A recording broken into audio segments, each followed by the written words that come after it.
The Guardians and the Mariners played last night. The Mariners won. They've got 3 more coming up this weekend.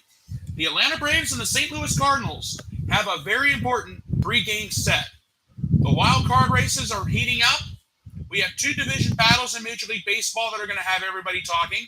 The NASCAR Cup Series is at Daytona this weekend. 2 drivers still have a chance to clinch that 16th and final spot in the Cup playoffs. I've got some other news concerning Joey Logano and Kurt Busch on the weekend coming. Holly Rowe of ESPN has given Ohio State some love, and there are some Big Ten coaches that could be on the chopping block before the season is out in 2022. I will have all of that today, and I will be having a special announcement today, right at the end of the show during my closing thoughts, and we will start the show today right after this.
All right, folks, let's go ahead and get this show on the road. We got a lot to talk about, and we're just going to jump right into it.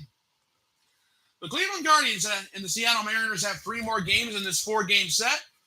Yesterday afternoon, the Mariners did beat the Guardians 3-1, and in a big, big way. But it was a great game last night for everybody. Tonight's matchup is going to be an interesting one. And this is a 10 o'clock game on Apple TV Plus out on the West Coast. Shane Bieber gets to go tonight for the Guardians. He has an 8-7 record with a 3.10 ERA and 144 strikeouts to his credit. Who will he be facing tonight? Logan Gilbert. A very wonderful 10-5 record with a 3.52 ERA and 131 Ks on this season. Excuse me. That is your Friday matchup. The Saturday matchup is more like a... Here's why. Zach Plesac gets the start for the Guardians. He only has a 2-11 record with a 4.43 ERA and 93 strikeouts to his credit. Why is he not back in the minors? He will be facing Luis Castillo, the former Cincinnati Red. He has a 5-5 record with a 2.93 ERA and 119 strikeouts to his credit this season. Then the Sunday matchup on Sunday afternoon. Aaron Civale gets the start. He only has a 2-5 record with a 5.37 ERA and 70 strikeouts to his credit. Who's he going to be facing? Robbie Ray. A 10-8 record with a 3.75 ERA and 173 strikeouts to his credit.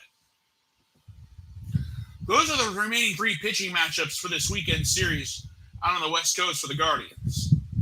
But if you look at the hitting, and there's been some good hitting on both sides of the ball, this is going to be an interesting one.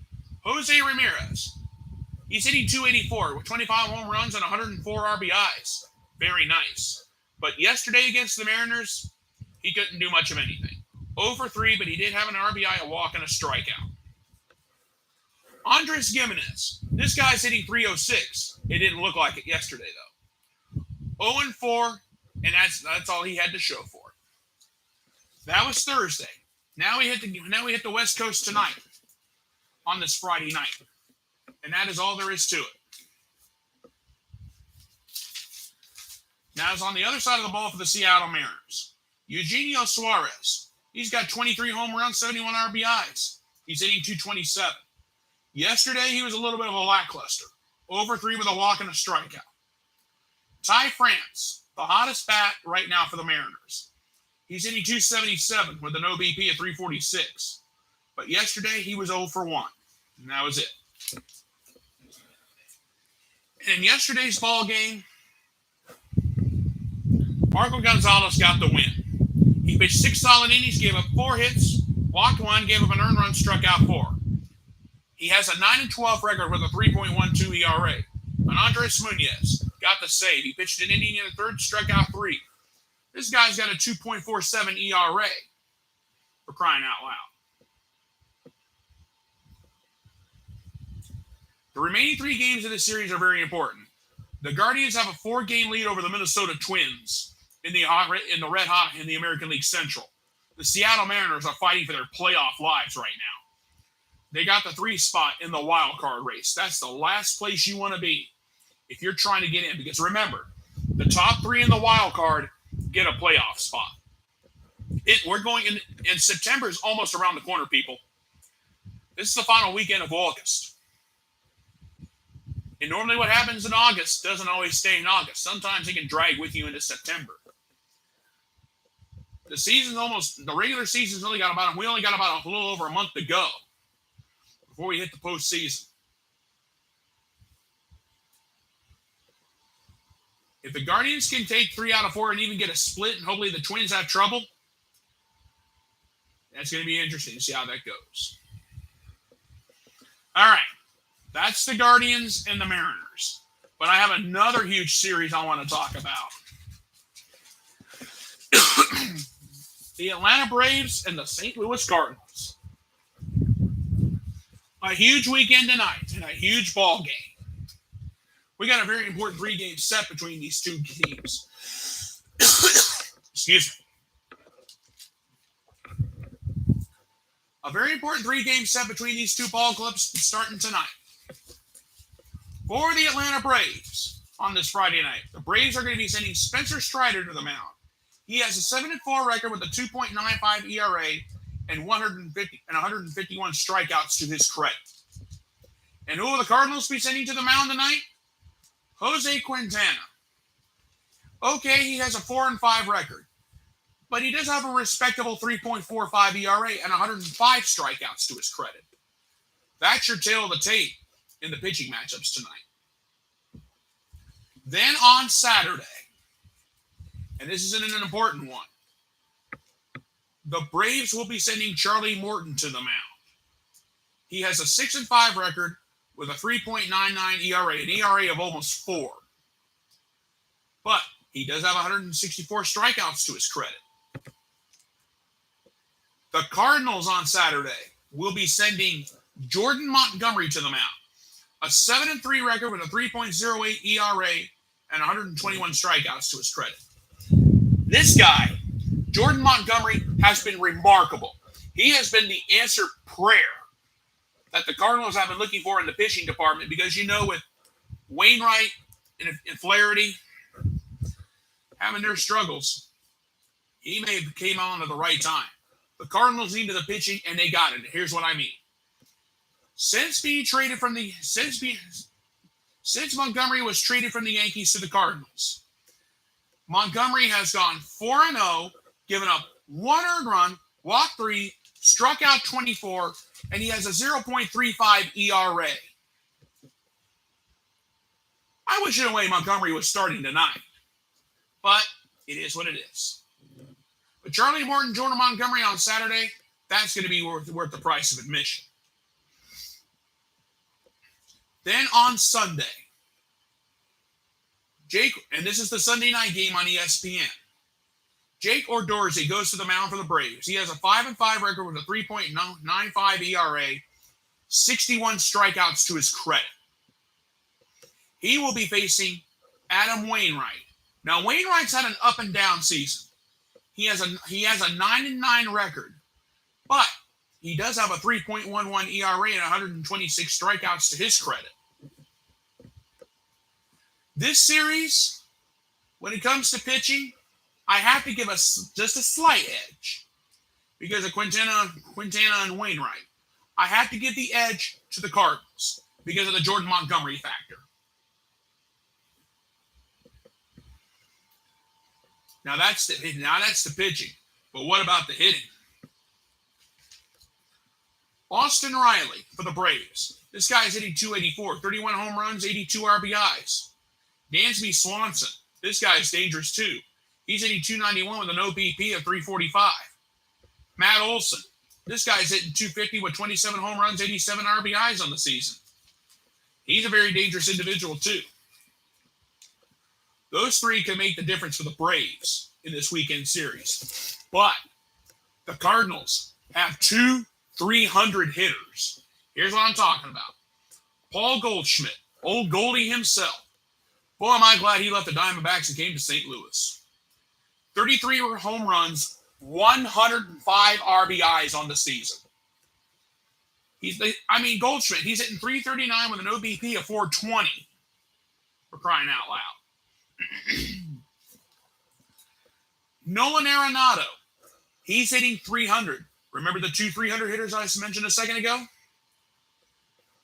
Arenado, he's hitting 300, OPP 365, 26 home runs, 82 RBIs. Tommy Edman is getting much better now. What is he doing? He's hitting a respectable 256 with 9 home runs, 43 RBIs. He has an OBP of 317. This is your weekend matchup. That's your weekend matchup right there. That's your tail of the tape for this very important 3-game set. The Atlanta Braves are in the driver's seat because they got the first wild card. But the New York Mets do play the Colorado Rockies, and unfortunately for the Braves, the Mets won last night. So here's the situation. The National League East is tight, and I'm going to get to that in a minute. But we have a 3-game set. The Cardinals have a little bit more leeway now. So, if the Cardinals take 2 out of 3, or if the Braves take 2 out of 3, it could hurt the Cardinals just a little because they have about a 6-game lead in the National League Central. And I'm going to address a few things here in a minute.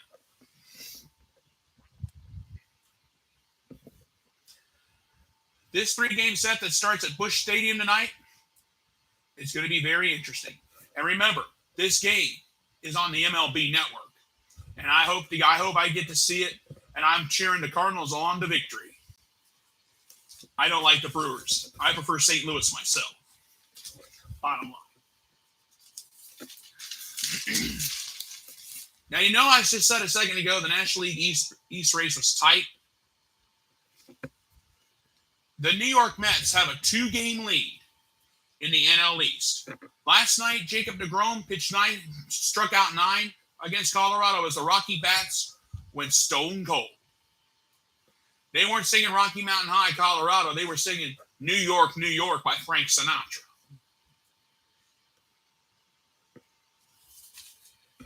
If the Mets sweep the Rockies, like a lot of people think they should, because the Rockies they're a horrible road team. That's all there is to it.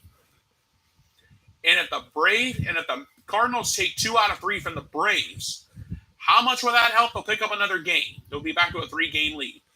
But if the Cardinals sweep the Braves, that will be something. That will really help the New York Mets cause. Because the National League East is tight. It's a 2-game lead. I thought I would never see myself say this. However, at the end of the day, there's a lot at stake. A huge weekend. Have fun. Guardians Mariners is going to be a blast. Cardinals Braves, we're going to have a whole heck of a lot of fun tonight. That's all there is to it. But let's talk about the American League Central. The Guardians have a 4-game lead over the Minnesota Twins. The Twins just got swept by the Houston Astros. But thankfully, they're going home because they got 3 on the road. They got 3 versus San Francisco.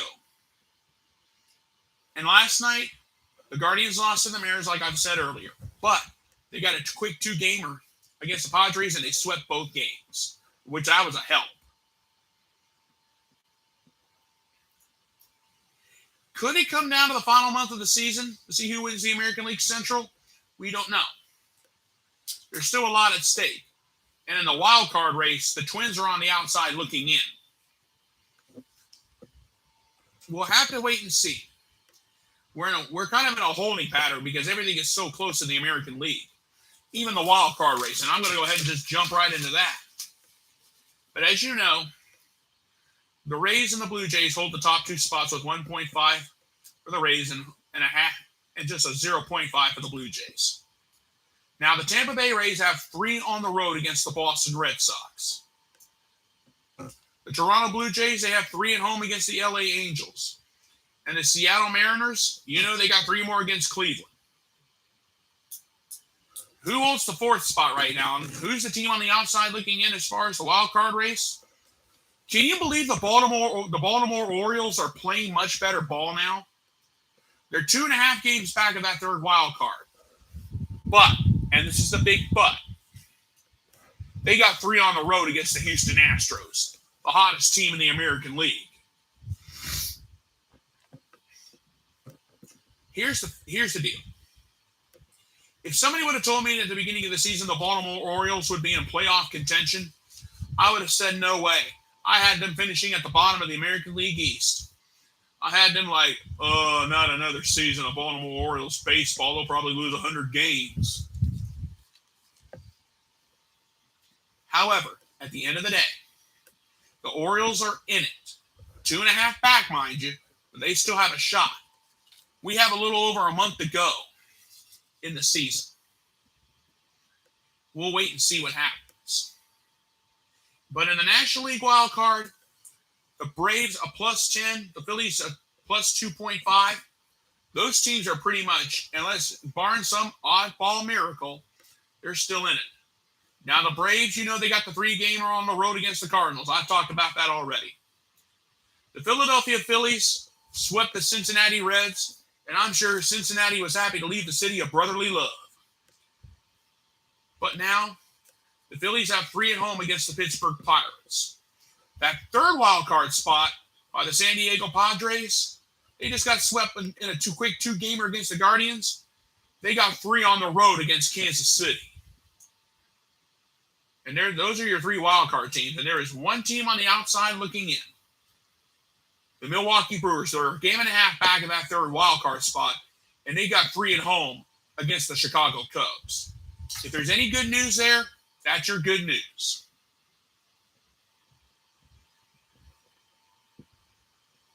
Folks, we got 2 close races, NL East and American League Central, but the wild card race is really, really heating up. This is probably going to be my main focus in baseball races the rest of the way, unless the National League East gets a little bit closer after this weekend. Enjoy the weekend at Busch Stadium, and enjoy the weekend in Seattle, and enjoy the weekend at the ballparks. I promise you, it's going to be a heck of a lot of fun. Okay,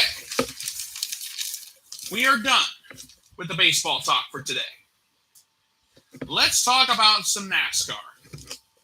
The final race of the regular season in the NASCAR Cup Series is at Daytona, 7 o'clock on Saturday night. Last week at Watkins Glen, Kyle Larson came home the winner. He led the final 5 laps of that race. Last Sunday, Chase Elliott clinched the regular season crown. That's the best two. Those are the 2 best. That is the best news for both those guys. And there's been some excellent news for Joey Logano. Joey Logano has re-signed with the Penske organization. He'll be driving with Roger Penske for another few more years. But there is some bad news. Kurt Busch is going to miss the start of the Cup playoffs due to a concussion that he suffered. He still has concussion-like symptoms after his July 23rd qualifying crash at Pocono. Ty Gibbs has done a super job filling in for him. And I'll tell you what, Ty Gibbs stepping into the 45 car, the 45 Toyota, he has done an excellent job.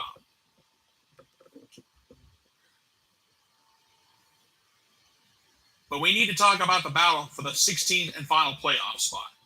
Ryan Blaney has that spot right now. Martin Truex Jr. is trying to capture it.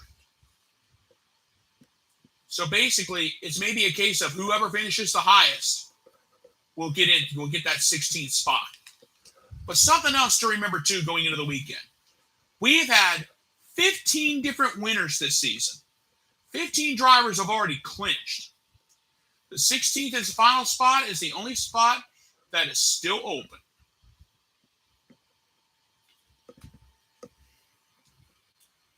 Get ready for Daytona fireworks on a Saturday night. There could be some fist fighting when this one is over.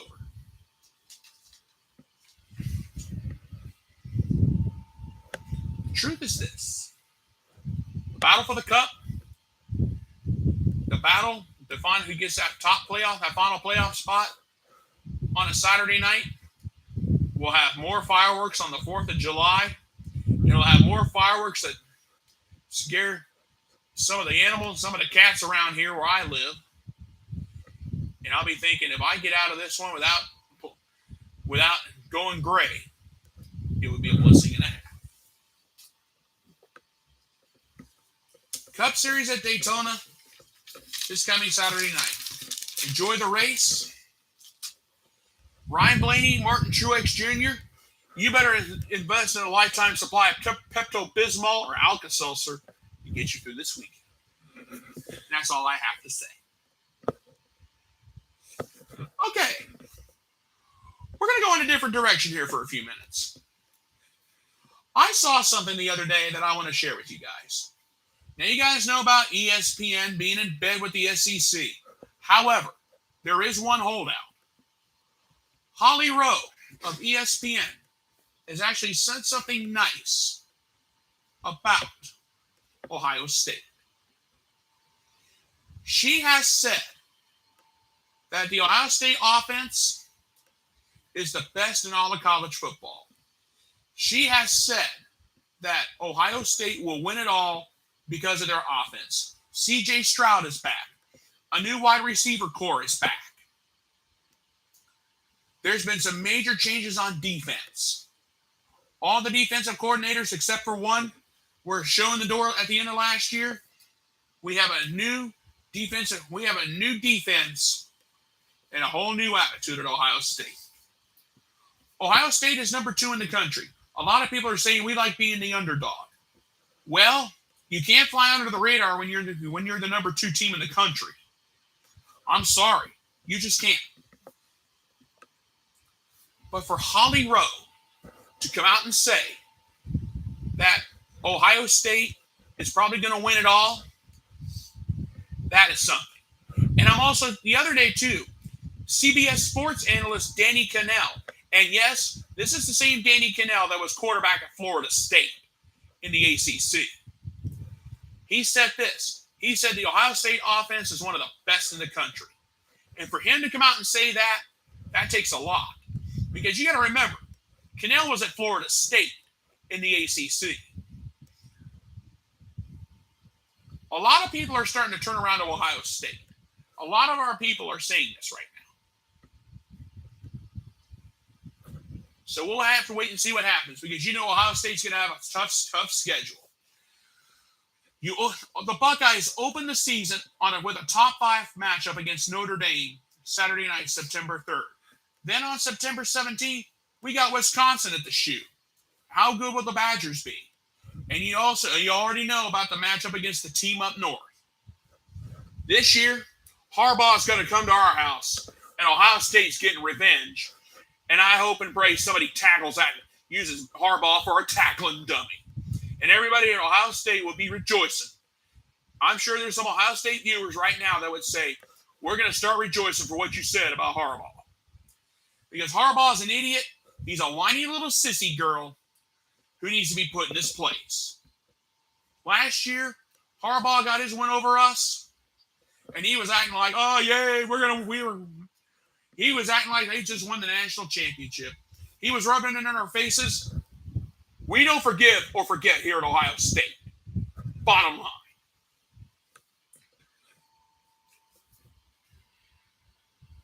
And I have also learned there's another Big Ten coach who's on the who could be the first coach to get fired before the season's out. Odds makers in Las Vegas have made a prediction that Scott Frost of Nebraska will be the first Big Ten coach to be fired. Some people are predicting it will happen before the season ends. Here's the deal on that. Scott Frost is 15-29 in his tenure at Nebraska. The same Nebraska Cornhuskers. The same Nebraska team that used to bully everybody and win the national championship almost every year. And this is the same Nebraska team that would have those classic Oklahoma-Nebraska matchups. Like back in 71, Johnny Rodgers running all over Oklahoma and Greg Pruitt. Rodgers went on to win the Heisman Trophy the following year in 72. Greg Pruitt of Oklahoma finished runner-up. I haven't forgotten about that. And I'm sure a lot of people have. A lot of people are predicting that Nebraska coach, and all the odds makers are saying this, that Nebraska head coach Scott Frost will be the first one fired out of the Big Ten. James Franklin of Penn State is in there, along with a couple of others. I think the Rutgers coach, and I don't remember the other one. I just saw this out of the corner of my eye literally about 10 minutes before I came on the air. But I figured I'd share this with you just to let you know what's what in the world of Big Ten football. And that's the truth of the matter. And now, ladies and gentlemen, it is now time for my closing thoughts, and I do have a special announcement for next week.